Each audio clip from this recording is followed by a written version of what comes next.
Welcome to the Future Media Podcast. I'm Ricky Sutton. And I'm Alan Chappell. And this podcast goes deep into the collision of big tech and the future of the world. We explore how companies like Google, Meta, and Apple are impacting each of our lives. I'm an investigative journalist. I'm a privacy lawyer.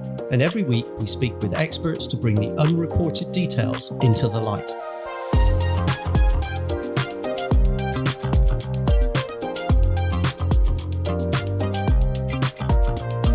Welcome. How you doing, Ricky?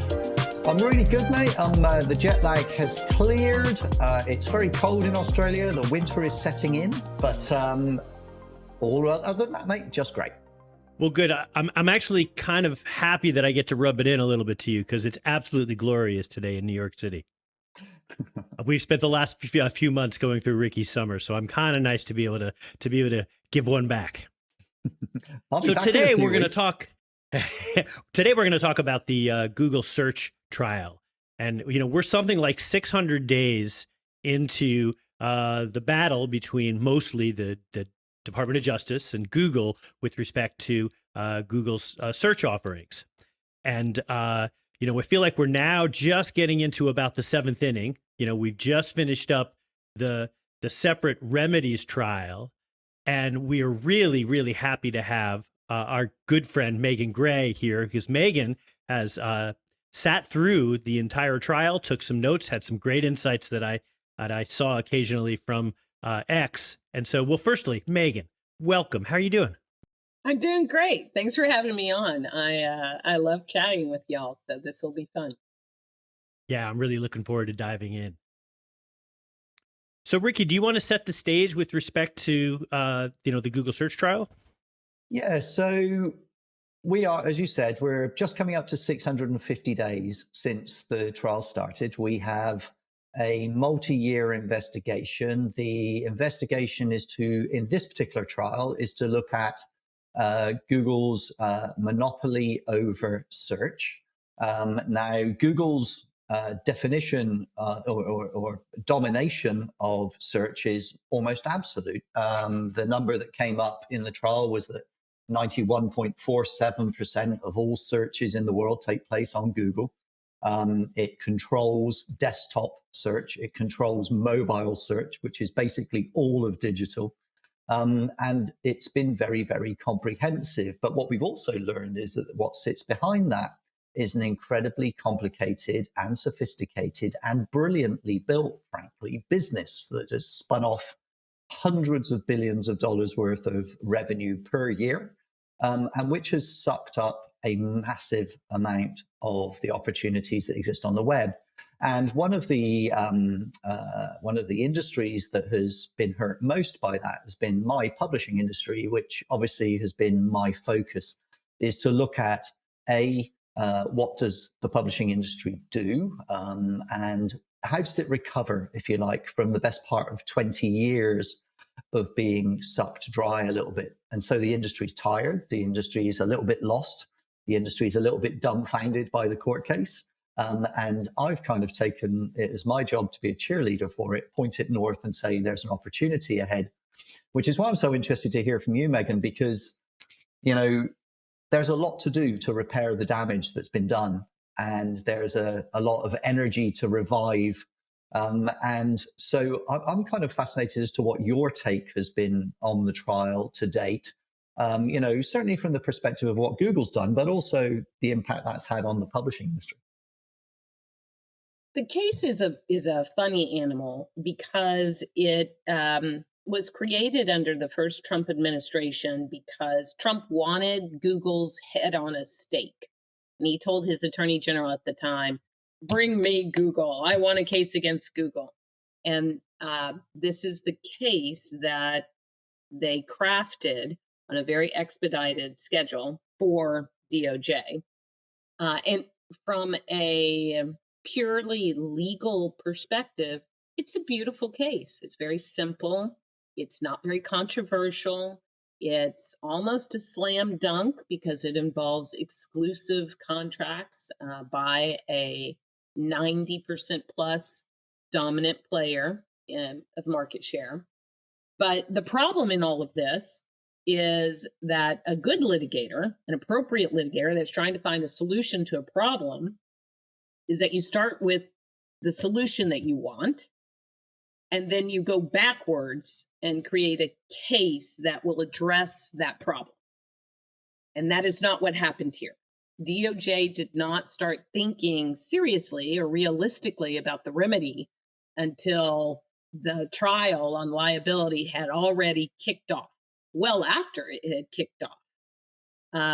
So when DOJ won, at the time that DOJ won, the vision was, hey, all we need to do is get some choice screens and strike the exclusivity provisions from the contract, and kumbaya, we will have a wonderful, fair, even playing field.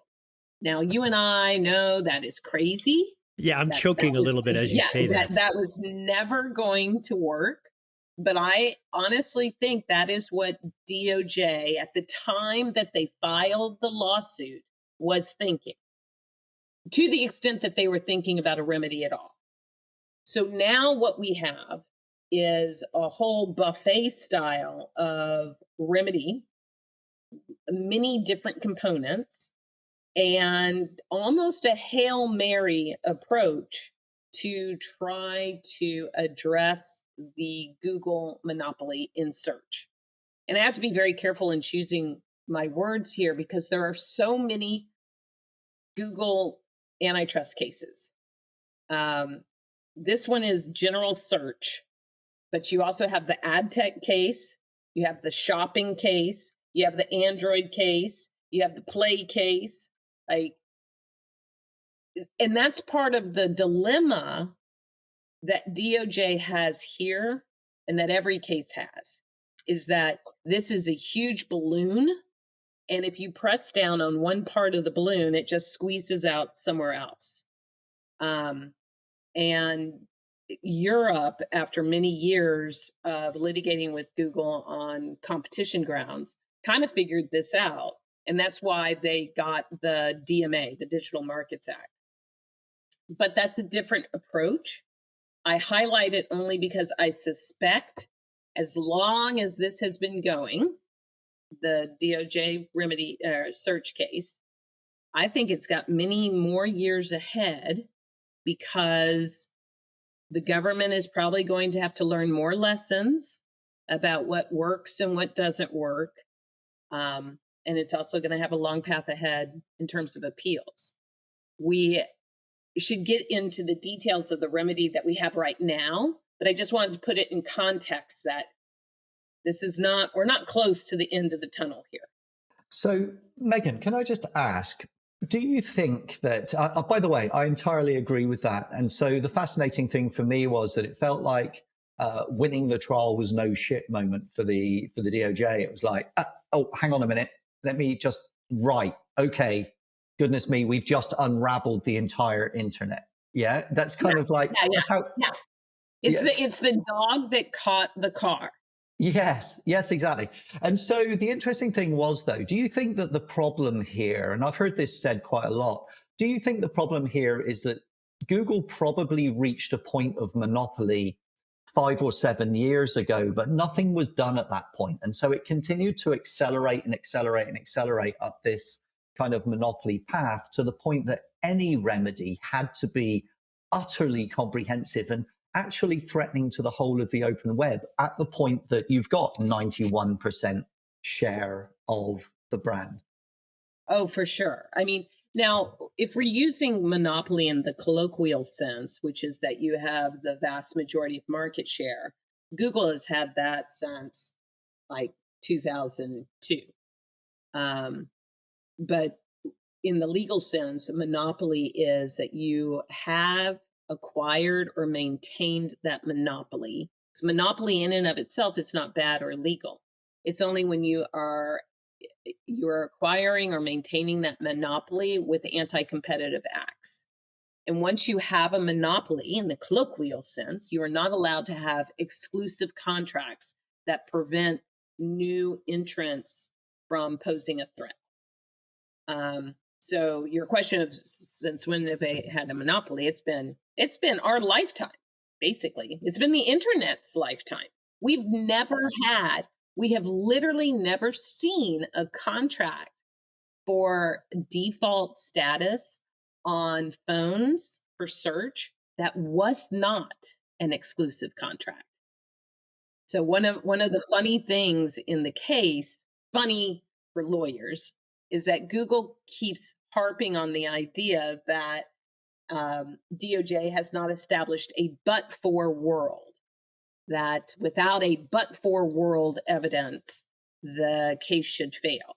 The problem with that is we've never had that world. It's kind of like, what would the earth be like but for the sun? You know, like, I don't know. Like, it's pure speculation at this point. We can, like, there's so many aspects that could change. Or what would America be like if we hadn't had the Civil War? You know, like, it's crazy. So, Megan, my kind of take on this was that I think I was probably okay with a monopoly around discovery of content on the internet. I think it started to get into a darker area when it became also we're going to use that monopoly to control the monetization of the internet. And then we're also going to build a monopoly around the measurement of the internet and the monetization. And eventually it became the whole of the internet, effectively became Google's internet. And everybody else got to play, but Google decided where the tax was, where the price was, where the numbers were, where the traffic went. And eventually it stopped being an open web. It became Google's web. And I think that was probably very clear 5 or 6 years ago, and it was accelerating. And when I have a look at the kind of numbers now, you know, Google's revenue last year was $350 billion US, but it's still growing at 14%, which is twice the pace of the growth of the advertising market. And so you can see that all of these different pillars of the business are all coalescing into a complete control of the open web, which kind of gives no one else an opportunity to breathe, right? All the oxygen in the room has been sucked out. And will continue to be that way, right? It's like absolute power corrupts absolutely. When we all started, well, not we, many people started in the same position as you, which is like, I'm okay with the monopoly in this one sense, but now they've gone too far. The problem is that that always happens. Like, they've got a monopoly on the information, or of course it is going to lead to that. It's just a question of how long it takes for the monopolist in that one area to get greedier. Well, and you also have examples of other very large companies. I mean, certainly Meta, probably Pinterest, who have realized 5 to 6 years ago that we can't build an open internet business because all roads have to go through Google, and they're going to charge such a high tax or otherwise make it so difficult for us that it isn't worth it.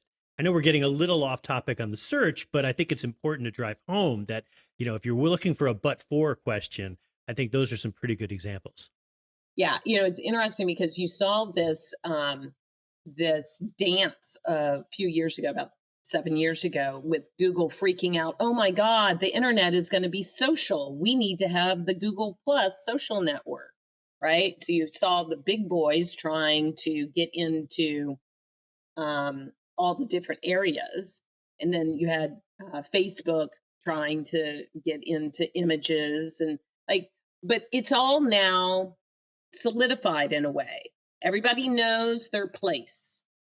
And they also understand implicitly, if not explicitly, that what their job now is now that they all know where they're sitting at the dinner table, they need to make sure nobody else is invited to the table.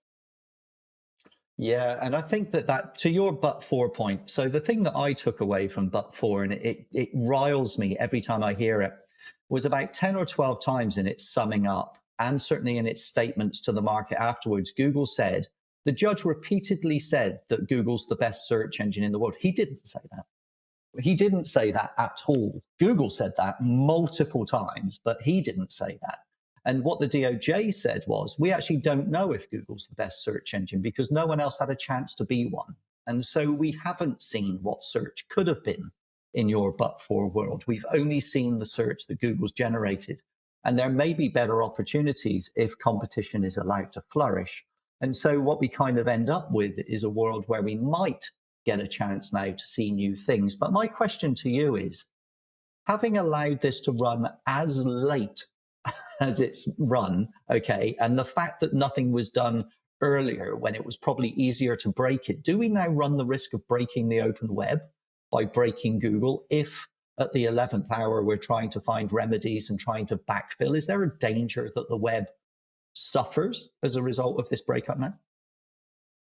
I mean, of course, there's a possibility. There's a possibility that things could go sideways in any number of ways. I don't discount that possibility, and neither does DOJ. The point is that we already know it's broken now. We either leave it broken now or we take some chances and we try to make it better. And the panoply of remedies that DOJ has proposed, it's kind of a belt and suspenders approach, so that it is possible, if they all work as crafted, then it increases the chances. But if the judge, for example, says, you know what, I'm going to do the data sharing remedy in a more amputated way, in a more limited way, the judge may not understand how all the moving parts fit together. And by failing to do a robust data sharing remedy, that is going to implicate how well, if at all, the other remedy components work. Now, when you talk, Ricky, about the open web, I'm not sure exactly what you mean by that. So can you explain, what is your greatest fear of what would break? Yeah, okay. So my concern is that the open web as a democratic tool for the sharing of information, democracy of information. I was born in Africa, right? So I know the old adage that, I've seen incredible poverty. And I always think back to that adage of the fact that, you can give a guy a meal and he'll feed his family, but if you can teach him husbandry, he will solve the problems of his community forever. That was how I viewed the web when I first saw it in the mid-90s. Okay, it was kind of an opportunity as a journalist to democratize information. Everybody can be a publisher. All information can be shared. Poverty can be relieved. For me, it's like this was an epochal moment for humanity, information sharing. And then I've watched it become a commercial entity. And my problem with that is that it then stops the democratization of information and makes information only available to those that can either afford to create it or can afford to buy it. And I worry that is damaging.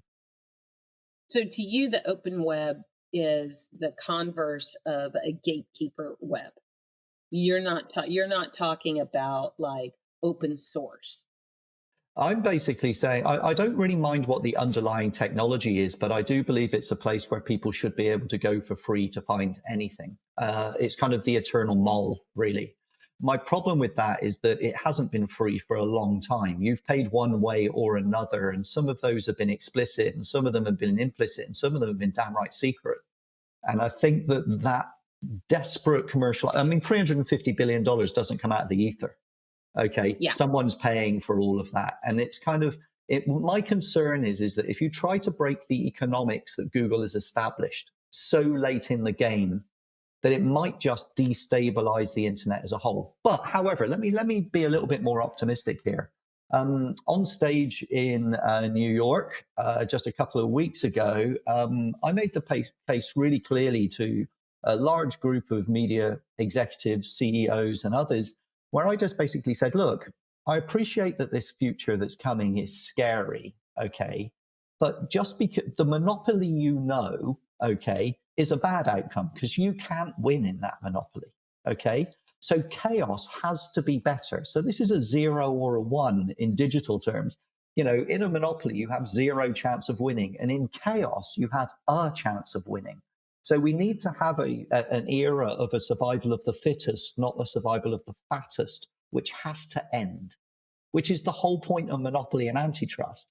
And so I think people are scared of tomorrow, But what they should really be scared of is yesterday, right? Yeah, I totally agree. So I'm curious, when we're talking about breaking the open internet, I get that argument with respect to the ad tech case, because I see how that can play out in a way that certainly is not conducive to ad supported media. But in the search case, is that really as big a deal? Like, okay, so let's say they get this wrong. Let's say we don't divest Chrome, which, by the way, if you don't divest Chrome, you should just go home. But we can talk about that in a minute. But let's say you don't divest Chrome, and you kind of open up the advertising side of Google search business, and they agree to share data in a way that Google is so adept at just getting everybody to chase their tail for 3 to 5 years. So that 5 years from now, we realize we have to do something else. Like that to me is what failure looks like. Is that alone enough to blow up your vision of the open internet? Because it's essentially status quo for 5 years. Well, I mean, even if this case had never been brought, it's unlikely that absolutely nothing can happen, right? You're having, for example, the splinternet happen already, right? And that has nothing to do with this case. It has more to do with geopolitics at a around the world than a search monopoly situation. So that splinternet was already well on its way. The open web model that concerns me the most is the idea that people won't be able to get information easily, such that they can be good citizens and vote and understand the issues that confront them and don't fall for trickery and demagoguery and just a false understanding of how the world works. And if you have Google or anybody where literally, as an example, this judge did not know there were other search engines other than Google prior to getting this case. That's actually true for most Americans, or it was at least prior to this case. So you're starting to see that kind of pry open a little bit. And I think that's good. It has negative consequences. Firefox is toast, for example. But I think the more important goal is that you have diversity of news sources and information sources, even because you'll have someone like Trump come in and say, you know what? I think what you ought to do is have 2 different news tabs.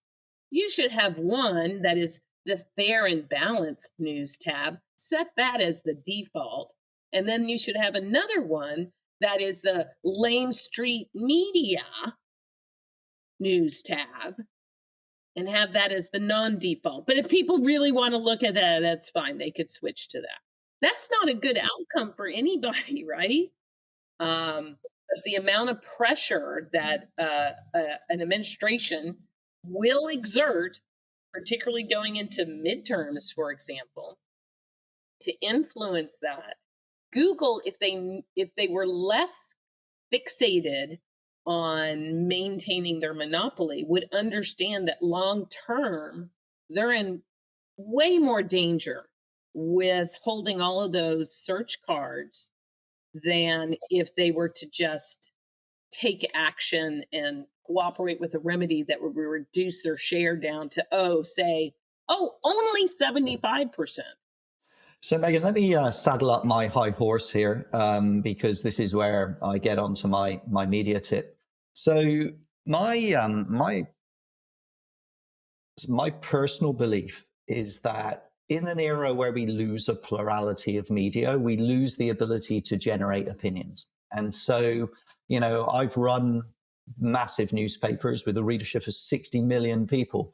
And because we represented such a broad and diverse community of people, we couldn't afford to publish one opinion. We had to publish all opinions, or otherwise we didn't reach the audience.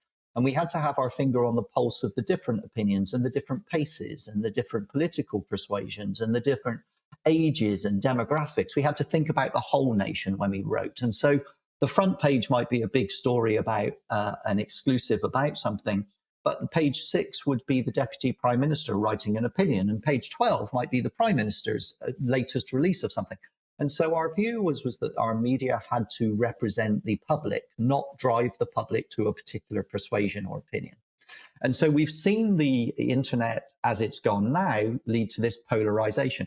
Now, I should be very clear that from my global experience, and I spend my time traveling almost constantly, as Alan will tell you, okay, is largely an American thing. So the American polarization, and you talked about a splinter net, it's a splinter net because the rest of the world is terrified that's coming to them. And this pollution is going to flow down the pipes to Poland, and it's going to flow down the pipes to Denmark and France.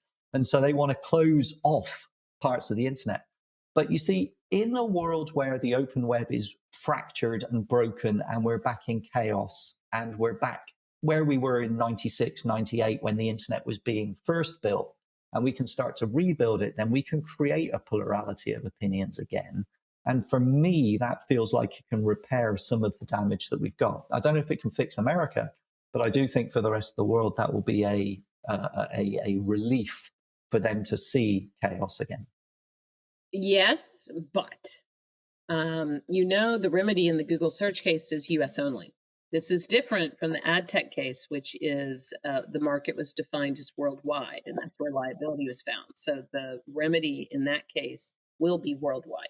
Here in search, it's just US. So, for example, this is not likely to happen, but if he could order divestiture only of Chrome in the US. I'll tell you what.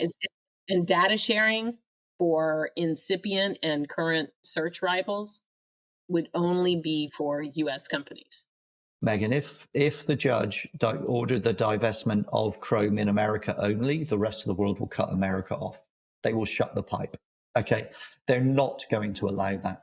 I can tell you right now, the situation with digital services taxes and their inability to be able to recoup any money from Google's earning. Here in Australia, Google generates $12 billion worth of revenue and pays less than 1% tax.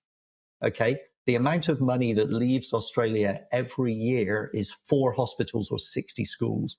Okay, and we have no ability to recoup that for our economy. Australia will just cut America off at that point. Well, so I want to understand that better, but let me say first, I cannot envision a way of how Google could only sell US Chrome. I mean, it's not divisible in that way. Agreed. That's different, though, from some of the other remedies. For example, data sharing with search rivals. 100% that is only going to be available to US companies.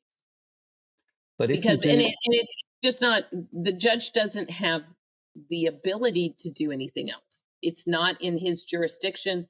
It was not the market that was alleged. He can't go back and say, DOJ, make this a worldwide market. Like that ship has sailed. All right. So Alan and I have spoken about this quite a few times. So the thing I'd point out from the rest of the world is that America is only 4% of the population, and this is meant to be a worldwide web. And so if we're creating an American web, we will have a splinter net. That will happen. Okay, so I addressed the UN last year, and in the private meetings after those, okay, at least 3 nation states of the UN were talking explicitly about creating national webs and locking the open web out, or prioritizing domestic companies and using different discovery and search techniques to ensure that Google wasn't deciding what was seen, what was read. Okay, South Sea Islands here have just recently turned off parts of the open web because they don't benefit the economies in which their people live. And so we are seeing a dangerous fracturing of it. Well, actually, sorry, let's not say that. It doesn't matter whether it's dangerous or what my opinion is. the view here is that the open web will fall over if this is a self-prioritizing American internet that emerges from this. Yeah. I mean, ultimately, the judge is going to order his remedy. That order will be appealed. That's going to add, so the remedial order will issue in August. It will be appealed immediately. That'll take 1 to 2 years. After that, it will be appealed to the Supreme Court, or it will be sent back to the district court and it will bounce around, then back to the appellate court. This will take a very long time. Somewhere in here, not this year, I suspect next year, there will be settlement discussions. And Google may decide that it is in its better interest to have a worldwide applicable remedy as part of that consent discussion, rather than trying to manage 14 different markets with different rules. We just don't know yet. But I do agree with you that danger is there for sure of a splinter net and of ending the open internet. But it's too far off to know if that's one of the outcomes. I don't think so, because I can't imagine that this one case is going to is going to trigger that. If you have a splinter net, if you have an end of the open web, it's not going to be just because of this case. Here's an interesting stat that I chanced across the other day when I was doing my research into the finances of all the major tech companies, is that every single one of the top 5 media tech companies, digital tech companies, now earn more money outside the US than in it. Okay. And the last one was Google. Google flipped over in the last quarter, flipped over in November. So 51% of its earnings are now outside the States, not in it.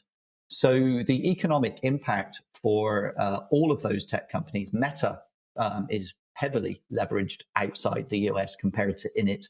And all these companies have reached effectively saturation in the US market and see their growth in other markets. And challenging for most of them is China, right? But in that scenario, if they earn more money outside America than in it, they want a global solution, I would have thought, because that will protect their overall earnings. Perhaps. I mean, it's often more complicated than that, a lot of companies where you see that earnings majority outside of the US, it is reliant on at least, a very large percentage still being generated from the United States. As an example, if the iPhone was not the dominant phone for the rich and privileged class in the United States, questionable what the demand curve looks like outside of the United States. And that's separate. That's just a psychology of premium goods. Alan? Well, I'm curious. So we talked a little bit about settlement, and somewhere along the line, as you were reporting on the remedies trial, you said something about Google sort of shifting gears and proposing something that seemed, I think you called it a middle ground approach. And when I read a middle ground approach, I mean, they didn't propose nothing, because that's usually what Google does, is they propose absolutely nothing, or maybe like a note from mom, but like that's about it. But what is this middle ground of which you speak? And is that is that a possible path to a settlement, or is it still too early? It's not. I don't think it's not a path to settlement. What you're referring to is there was closing argument at the end of the remedies trial. It was one day, and the judge, who is trying desperately to not be a radical judge, he is not a bomb-throwing, let's remake the world kind of judge. He is trying to find a middle path, and he has a proposal from DOJ, which is wide-ranging, and then he has a proposal from Google that basically says status quo. And in fact, the judge has referred to it as such. Like, the status quo remedy is not going to work. Now, in fairness to Google, it's not purely status quo. Google says, we will strike the exclusivity. Actually, we will not strike the exclusivity provisions that got us into all this trouble, but we will agree that all of our contracting partners can renegotiate the contract every year, which is as close to nothing as you can get without it actually being nothing. And we will agree that we won't do bundling. So we won't mandate play has to be linked to search and so forth. But the outcome of that is still status quo. Like nothing will happen from that. And the judge recognizes it. And I'm gratified that he's not falling for the usual Google BS. But during closing arguments, the judge kept pressing both sides for, can we find something a little, can we try to find something a little more middle of the road? And when he asked the Google lawyer that, the Google lawyer knew that this question was going to come. And his answer was, tell you what we're going to do. Here is our idea for a middle ground. You could do, for example, judge, and this is just verbally, mind you, that it's not like they did a revised remedy proposal.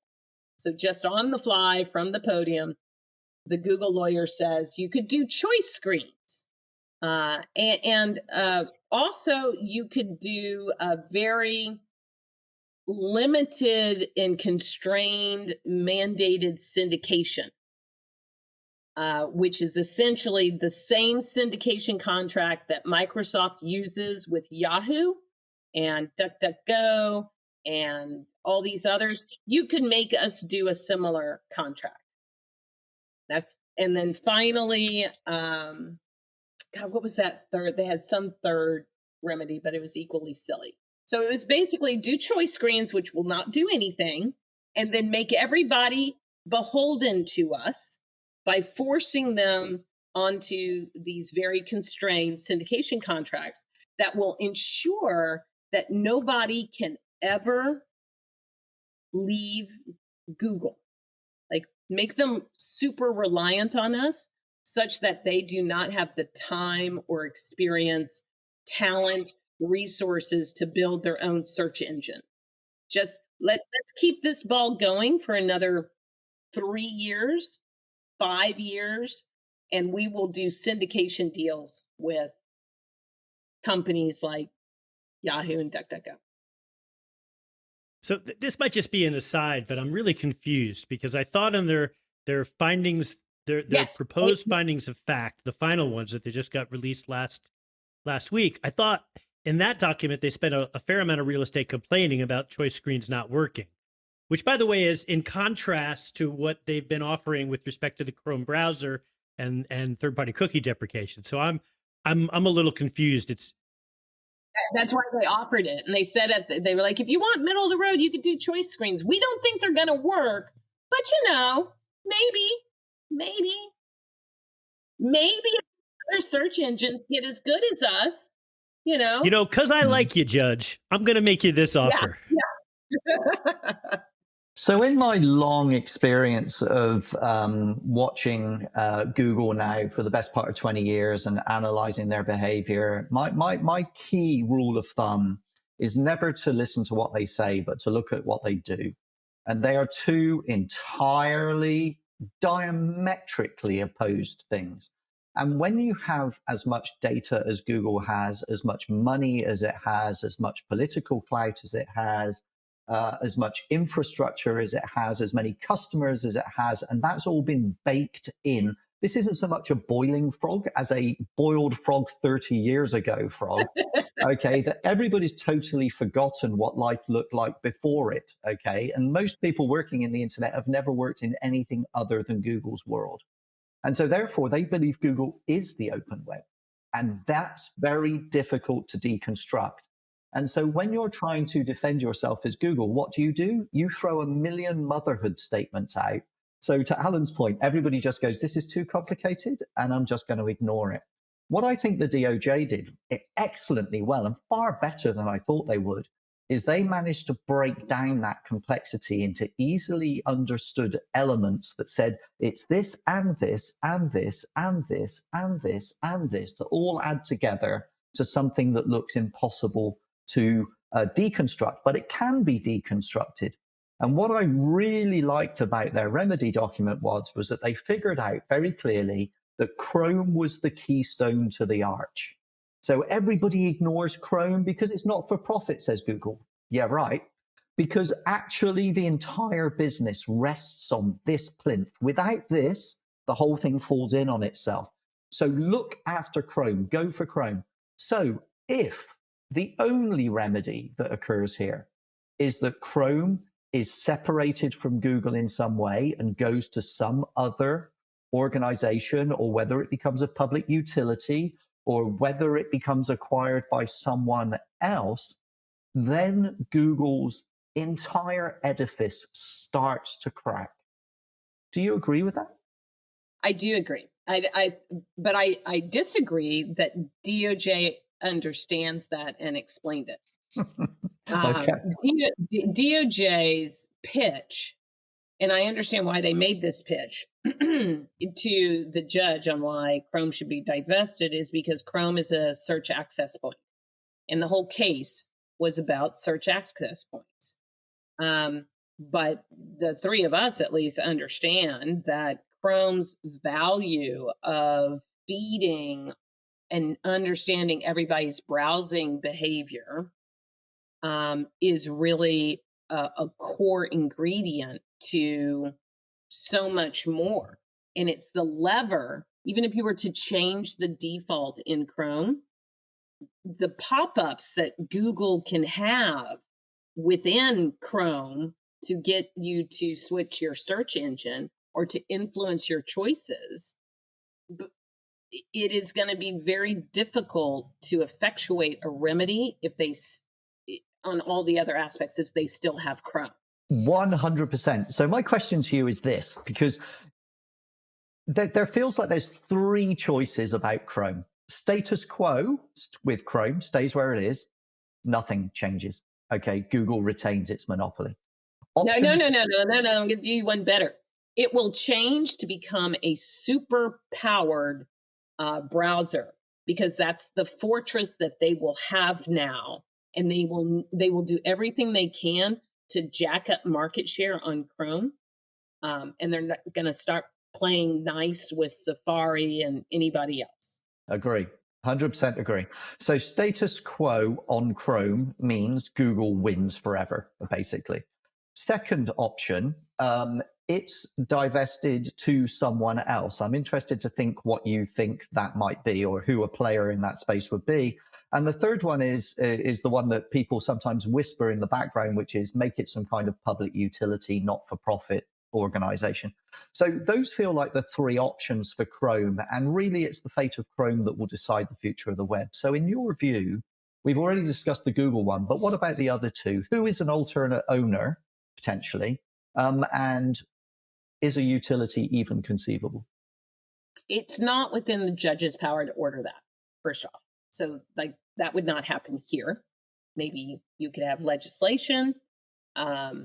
Congress is broken here. I can't imagine legislation getting enacted for that. Maybe you could have it as part of a settlement, but there's no way Google would agree to that. You could envision a future antitrust case over Chrome, so that's a possibility. You could also envision settlement conversations where if Google is ordered to divest Chrome, maybe a negotiation tactic with DOJ down the road would be, hey, we will allow you to spin this off to be its own publicly traded company. That's going to save you oodles on capital gains tax, but still accomplish our objective of getting it out from under your thumb. So there's some additional, possibilities, permutations here. Now, in terms of who would buy Chrome, that is hard to imagine. It's going to be expensive. It's going to require a lot of technical savvy. it's going to have to run the gauntlet, be approved by DOJ, the states, Google, and the judge. For the first time at closing argument, we heard from the state representative lawyer that under no circumstances would Bing be approved. I wish I had I'd had a view into DOJ's table at the time that he said that, because it certainly took me by surprise, and I am guessing it took DOJ by surprise, because it's nowhere in the written order. Would it be an AI company like OpenAI, notwithstanding the trial testimony from Perplexity and other people saying, please, whatever you do, don't let OpenAI get it? Would it be some dark horse like Oracle? The conundrum here is that right now, the business model, the monetization model for Chrome is gathering data, right, to use in search and to use in search advertising. So the natural candidate for an acquirer is Microsoft or an AI company, right? And if it's not going to be a company in that industry, what is going to be the new monetization model? It would be the monetization model that we had in 98, which is that, 2/3 of the world's traffic sits in this place and it's sold on advertising, and there's competition for that advertising space. Look, I don't know the answer, clearly. I wish I did. But look, I do think that if you give it to another tech company, you just create another monopoly and you've got another antitrust trial in 5 years. If you give it to private equity... employment for lawyers. I love it. Well, somebody asked me the other day, what job, would you ever take a job at Google? I said, I'd only work in the legal department. So, they clearly have a lot of opportunities in that space, right? But look, the truth is I can't see it going to private equity because I don't think that spawns innovation. So while Apollo and Yahoo have put their name in, I can't really see it. I don't think it achieves the DOJ's goal there. And I can see and I understand why Columbia's AG would have said no to Microsoft, because it just feels like you're creating another monopoly down the path. The question then becomes, all right, well, if it's not them, who is it as you come further and further and further down that list? Okay, I don't think it can go to government. I just don't think anybody's going to accept that. You can try and make it a not-for-profit utility in some way. But again, I see all kinds of complexities around that.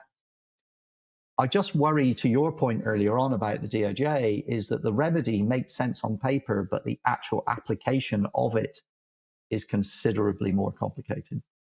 I couldn't agree with you more, but who would you want to buy it? Like, is there a company, like if you had to name a company you would want to buy it, who would it be? You're asking me directly because I've got an answer. Yeah. Okay. So I think if you don't have an answer, that's fine. No, I do have an answer. Yeah.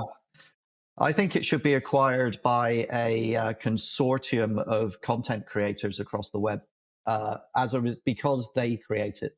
So I think that if you were to take the 7 industry groups of the publishing industry, you'd bring 36,000 publishers to the party.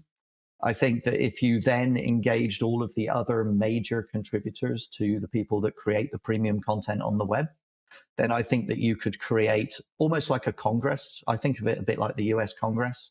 You have a revolving number of nominated parties by the industries that represent it, sitting under a control group, which is probably your technical committee, which then sits below a chairman that reports up into the governments. I think that the ability to give the power back to the people that create the product is a utopian, but not a bad outcome if the complicated bits can be organized.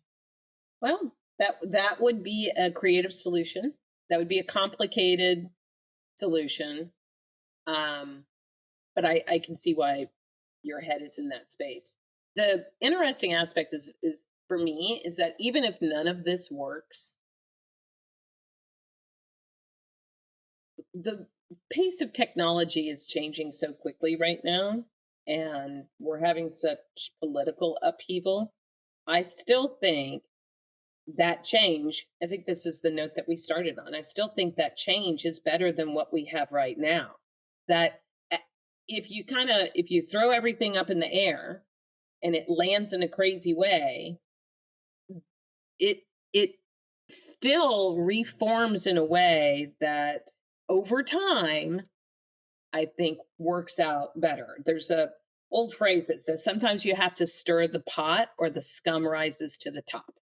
I agree 100%. And so, look, my final word on this is we've talked about two motherhood statements that I entirely believe in, which is that we need a plurality of opinions and views and media. Otherwise, we end up with polarization. And the only way plurality can happen if there's a socialization of opportunity, and there's no opportunity today. And so chaos has to be better than monopoly in any measure. So people say to me, but this will cause chaos. And I'm like, yay, that is exactly what we need. That's a good outcome. So if you're the media industry, the only thing, or the creative industry, the only thing you need to create a plurality of media is to change the discovery, the distribution, and the monetization. And those are the three things that Google has monopolized. Only those three things. Easy peasy. That's right. But if you do break it down to the three trials and the three cases and the two presidents and the three trials and the three convictions, it breaks down to distribution, discovery, and monetization. And so if those three things can be reset, then the ability for the media industry to revive and get back to a plurality of media is achievable, which is why I think it's the best custodian for the future of Chrome, is my opinion. Just what I think this is embedded in the three pillars that you described, but a key component here is that you have to have the ingredients to build a superior search engine. And right now, that is a lot of these other remedies like user data and syndication and making sure that Google doesn't snatch the AI future right at the cusp of this next wave. And that is challenging to try to construct the kind of natural environment that will allow private enterprise to build a truly competitive alternative to Google. During the liability trial, there was an expert who testified for DOJ who said that under his calculations, and these were all very complicated calculations, I won't try to explain all of that, but his assessment was that to compete with Google, you have to be 30% better than Google to even have a shot. So not only do you have to be as good as Google, which contrary to what you said, the judge did say in his decision that Google is the best search engine, that not only do you have to build an environment where you can be equal to Google, you actually are going to have to be 30% better than Google. And that's going to be the future challenge. All right. Well, that's a challenge. Yeah, that's a challenge I'm happy to take on. That would be great. Well, good. It's a heck of a challenge. I mean, we keep talking about the publishing industry as this like sleeping giant, and because we need to awaken folks that there's really that they need.